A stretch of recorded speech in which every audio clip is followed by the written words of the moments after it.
உதகையில் உரிமம் பெற்று செயல்படும் விடுதிகளின் விவரங்களை அரசு இணையதளத்தில் வெளியிட வேண்டும் என சென்னை உயர்நீதிமன்றம் உத்தரவிட்டுள்ளது. உதகை மற்றும் கொடைக்கானலுக்கு செல்ல இ-பாஸ் வழங்க உத்தரவிட்டது தொடர்பான வழக்கு மீண்டும் விசாரணைக்கு வந்தது. அப்போது பயணிகள் எத்தனை நாட்கள் தங்குவார்கள் என்ற விவரங்களை பெறும் வகையில் இ-பாஸ் விண்ணப்பத்தில் திருத்தம் செய்யப்பட்டதாக அரசு தரப்பில் தெரிவிக்கப்பட்டது.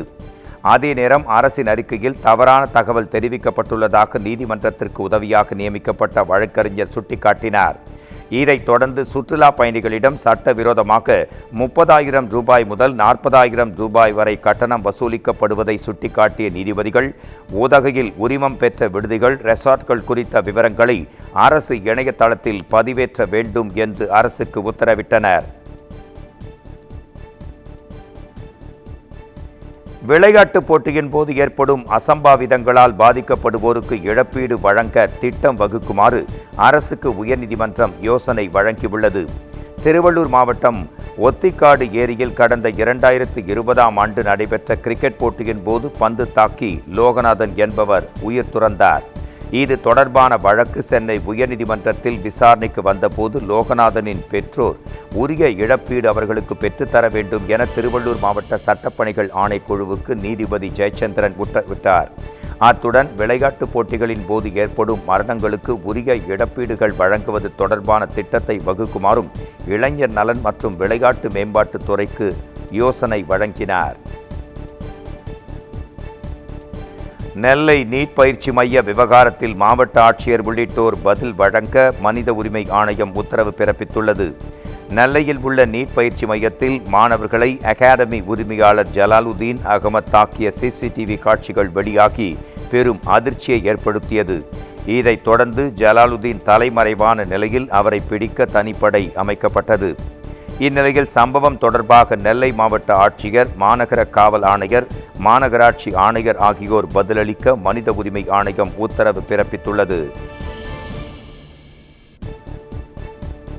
சென்னை மெரினாவில் காவல்துறையினரிடம் அநாகரிகமாக நடந்து கொண்ட ஜோடியின் ஜாமீன் மனுவை சென்னை முதன்மை அமர்வு நீதிமன்றம் தள்ளுபடி செய்துள்ளது.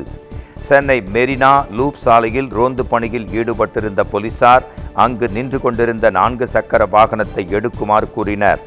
அப்போது காரில் இருந்த சந்திரமோகனும் தனலட்சுமியும் காவல்துறையினரை ஆபாசமாக திட்டி தீர்த்தனர்.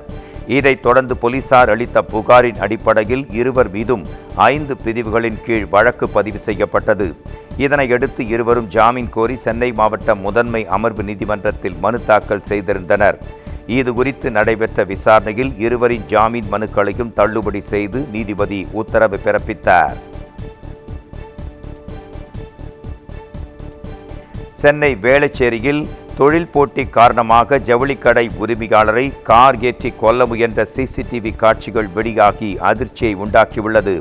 செபாஸ்டின் என்பவருக்கும் சிவகுமார் என்பவருக்கும் வேளச்சேரி 5வது பிரதான சாலையில் எதிரெதிரே ஜவுளிக்கடைகள் நடத்தி வருகின்றனர். இந்நிலையில் சிவகுமார் மது போதையில் செபாஸ்டினின் கடை முன்பு காரை நிறுத்திவிட்டு அவருடன் வாக்குவாதத்தில் ஈடுபட்டார். ஒரு கட்டத்தில் ஆத்திரம் அதிகமாகி செபாஸ்டின் மீது காரை ஏற்றி கொலை செய்ய முயன்று கடையையும் சேதப்படுத்தினார். அதிர்ஷ்டவசமாக செபாஸ்டின் உயிர் தப்பிய நிலையில் இந்த சம்பவம் தொடர்பான சிசிடிவி காட்சிகள் வெளியாகி அதிர்ச்சியை ஏற்படுத்தியுள்ளது. தொழிற்போட்டி காரணமாக கொலை முயற்சி நடந்ததாக கூறப்படும் நிலையில் தப்பி ஓடிய சிவகுமாரை போலீசார் தீவிரமாக தேடி வருகின்றனர்.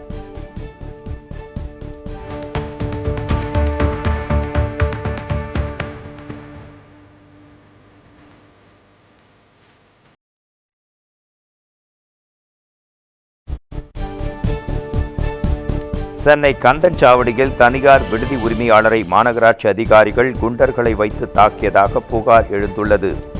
விடுதி உரிமையாளரிடம் அப்பகுதி மாநகராட்சி உதவி பொறியாளர் உள்ளிட்ட அதிகாரிகள் மாமூல் கேட்டு மிரட்டியதாக சொல்லப்படுகிறது. இந்நிலையில் மாமூல் தர மறுத்ததால் அதிகாரிகள் குண்டர்களுடன் வந்து விடுதி உரிமையாளர் மீது தாக்குதல் நடத்தியதாகவும் தெரிகிறது. இது தொடர்பான சிசிடிவி காட்சிகள் வெளியாகி இருக்கும் நிலையில் 100க்கும் மேற்பட்டோர் 182வது மாமன்ற உறுப்பினர் அலுவலகத்தை முற்றுகையிட்டு போராட்டம் நடத்தினர்.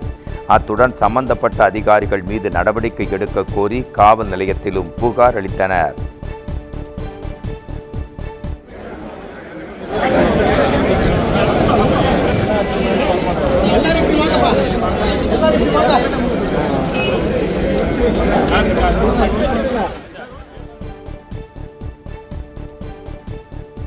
ஈரோட்டில் குழந்தை விற்பனை தொடர்பாக தாய் உள்பட 4 பேர் கைது செய்யப்பட்டுள்ளனர்.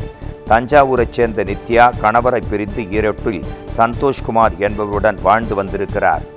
இருவருக்கும் கடந்த 40 நாட்களுக்கு முன் பெண் குழந்தை பிறந்த நிலையில் அக்டோபர் 31ஆம் தேதி நாகர்கோவிலைச் சேர்ந்த தம்பதிக்கு 4,50,000 ரூபாய்க்கு அந்த குழந்தையை விற்பனை செய்தனர்.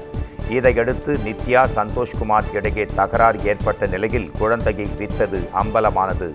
தொடர்ந்து சந்தோஷ்குமார் உள்பட 5 பேர் கைது செய்யப்பட்டனர்.